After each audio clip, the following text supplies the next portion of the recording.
Hey everybody, today we want to talk about stringing multiple unders together for routines. So just stringing different multiple under tricks, whatever that might be for you.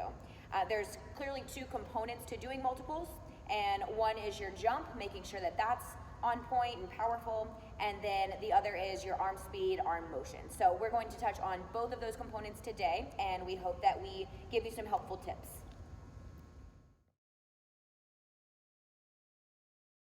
So the first thing that we'll touch on is ground contact time in between jumps. When we say ground contact time, that is just the amount of time that you're on the ground in between each multiple under. And typically we want to think about minimizing that as much as possible. There are two different types of jumping styles that you'll see. My style is more of an ankle jumper. So with that, you'll just see me flicking through my toes and using my calves a lot. Naturally, ankle jumpers are going to be a little bit quicker off the ground. The other style of jumper is a knee jumper. That's what you'll see with Nick.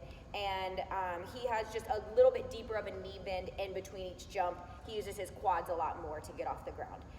That style will naturally have a little bit longer of ground contact time, but even with that, that's not a bad thing, but even with that, he's still consciously trying to get off the ground as quickly as he can so that he's not wasting a whole bunch of time in between jumps on the ground. So that's the first thing that we want to touch on, is just minimizing that ground contact time as much as possible, and Nick is going to take us through a few drills to try to work on that. Our first drill we're going to get into is a wall jump. So with that one, you need a wall, okay? And then from there, what you want to do is find a spot that you can actually reach for. When you're reaching for that one, it's going to give you a goal. And then what you're going to do on the ground is get off the floor as quickly as possible without loading and exploding.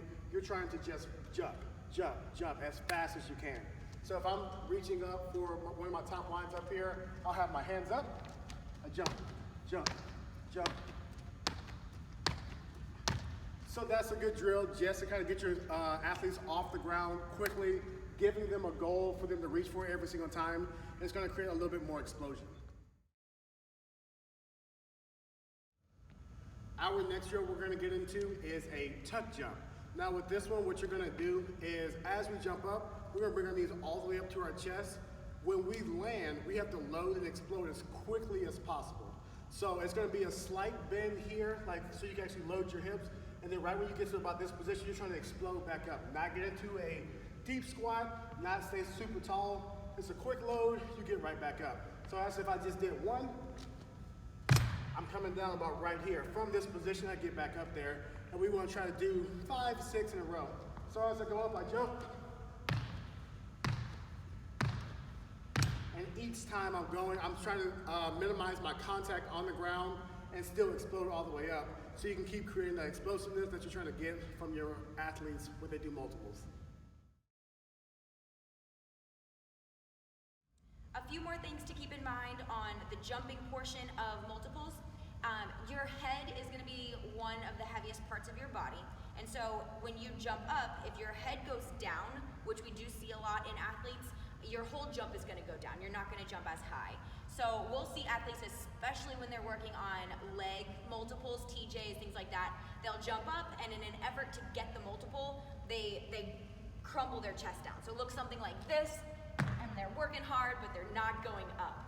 Much better to keep your head up, your eyes up, your chest back, and bring your legs up to you so that it looks more like this, and you're actually able to get some lift out of that. So that's one thing, just keep your head up, keep your eyes up. The other thing, when you're talking especially to your younger jumpers about minimizing that ground contact time, sometimes it helps to use analogies like the floor is lava or the floor is hot and you need to play hot potato with the floor. And that just helps, especially those younger jumpers, wrap their brain around getting off the floor quickly.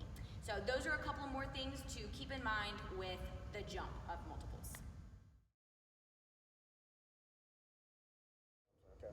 Our next component we're going to get into is arm swings. One drill we like to do is double side swings because it kind of helps you kind of find the motion of your rope and you can actually go faster. So when you do that one, you do 2 side swings on one side, you switch to the other one, you do 2 side swings, start off slow and then you can go faster and faster. So Kaylee's going to show this one. So she starts slow, and she builds up the speed, makes a lot of noise.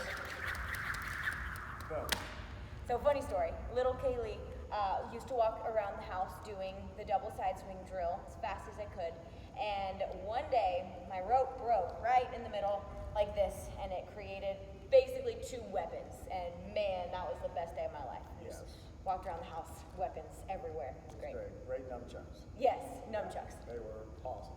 They were awesome. So now that you have found the rope speed that you need, now it's time to actually match up the jump. Now, when you're matching up your jump, we want to make sure that you're not on the ground too long. A lot of people actually sit on the ground, complete a full side swing, and then do their triple under, and that doesn't actually make a full triple under. You want to make sure, as you jump, you want to get that first side swing going so that you're in the air as it finishes, then you can complete your trick and go from there. So I'm going to have Kaylee show you both examples of that. So this first one is going to be the correct way, where I'm matching up the timing of my arm swing and my jump. And so I'm going to be off the ground for everything. Looks like this. And this second way is going to be the incorrect way. And I'm actually, you're going to see I'm on the ground for most or all of the first side swing of the multiple. So you can see the second way is not as aesthetically pleasing, and most of those triples that I did were not full or real triple unders. Yeah, so working on the double side swings, working on matching your jump with the side swing will actually help you continue to put more multiples together in your routines. The last thing that you should keep in mind when you're thinking about arm swings and making your arms faster with multiples is that you just really need to make sure that you know the arm motions that you're about to do backwards and forwards. So in other words, if you're about to do a sequence that involves side crosses and EBs, those side crosses and EBs should be second nature on the ground first. So in other words, in single bounce first. Practice it over and over and over so that when you get up into the air, you're not having to think about anything. All of your arm motions are automatic and they're able to be as fast as possible.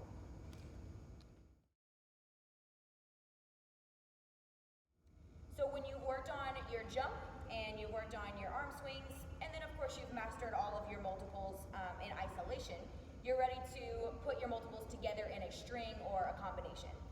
And one of the things that we like to teach our athletes when they're putting together combinations, especially new ones, is that sometimes they need what's called a setup multiple or a recovery multiple. These are really just multiples that are easy for that individual, and they help you either set up for a difficult trick or recover after a difficult trick before moving on for the rest of the combination. One thing that's really important with these is that a setup and recovery multiple is going to be unique to each individual. Meaning that, so if Nick's doing a sequence of quadruple unders that are all really difficult, and then he's got one especially difficult one, his setup multiple for that is not going to be a double under, right? It's going to be an easier quad that he knows he can do in his sleep. If we're doing a sequence of triples, same thing. Setup and recovery, hopefully, is an easy triple under, like maybe a side open open. If you've got a new jumper who's doing a sequence of doubles and then has one, hard triple for them at the end, maybe their setup multiple is just a plain double. So it's unique to each individual, and Nick's going to give an example of what that might look like. Yeah, so one example I want to touch on is maybe doing something after an EK. So when you're doing your EK, one thing I like to try to do is get myself set up for that. And what I would do like a simple side open, which is going to help me set up my body to actually get into my EK. So I'll show you that. Go. Now, for some individuals, after they set themselves up for that rotating multiple, like we just did our EK, there's other tricks that follow it, and so sometimes they might be off balance just because of where they are in the routine, so you might need a recovery multiple. So coming back out of my EK, I'm going to end up doing a side cross open, which is going to balance me back up, and I can go into whatever else I want after that. So I do my setup, a recovery, and then from there, I'm back square, I feel good, and then now I can go into a TJ, whatever else I want to do after that. So that's one way you can kind of help your athletes as far as an example of how to do a setup and a recovery multiple. And then one last thing.